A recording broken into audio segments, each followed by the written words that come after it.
నాకు బీచ్ చూపిస్తావా? బీచ్‌కే నిన్ను చూపిస్తా. ఇదేంటి సినిమాలో డైలాగ్ చెప్తుంది అనుకుంటున్నారా? యెస్. ఇప్పుడు సిట్యుయేషన్ హైదరాబాద్‌లో ఇదే ఉందండి. కొన్ని రోజుల నుంచి కురుస్తున్నటువంటి భారీ వర్షాలతో హైదరాబాద్ మొత్తం అతలాకుతలమైపోతుంది. భయపడిపోతుంది.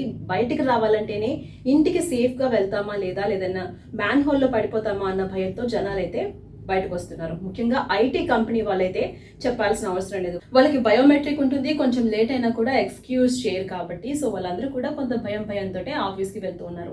అయితే ఈ నేపథ్యంలో అటు అధికారులు కూడా అప్రమత్తమయ్యారు. రాబోయే 2, 3 రోజుల పాటు భారీ నుంచి అతి భారీ వర్షాలు కురిసే ఛాన్స్ ఉంది కాబట్టి కుదిరినంత వరకు చాలా మంది ముఖ్యంగా ఐటీ కంపెనీ వాళ్ళు బయటకు రాకుండా వర్క్ ఫ్రమ్ హోమ్‌ని దూరంగా నుంచి ఎవరైతే ట్రావెల్ చేస్తున్నారో మీ ఆఫీసర్స్‌ని అడిగి తీసుకోండి. ఒక 1 వీక్ జాగ్రత్తగా ఉండండి అని చెప్తున్నారు. సో ప్రతి ఒక్కరు కూడా అత్యవసరమైతే తప్ప బయటకు రావద్దు. దాదాపు 20 సెంటీమీటర్ల వర్షం కురిసే ఛాన్స్ ఉందని వాతావరణ శాఖ కూడా హెచ్చరిస్తున్న నేపథ్యంలో ఇప్పటికే కొన్ని ప్రాంతాలకేమో ఆరెంజ్ అలర్ట్, కొన్ని ప్రాంతాలకేమో రెడ్ అలర్ట్, కొన్ని ప్రాంతాలకేమో యెల్లో అలర్ట్‌ను జారీ చేశారు. సో ప్రతి ఒక్కరు చాలా జాగ్రత్తగా ఉండండి.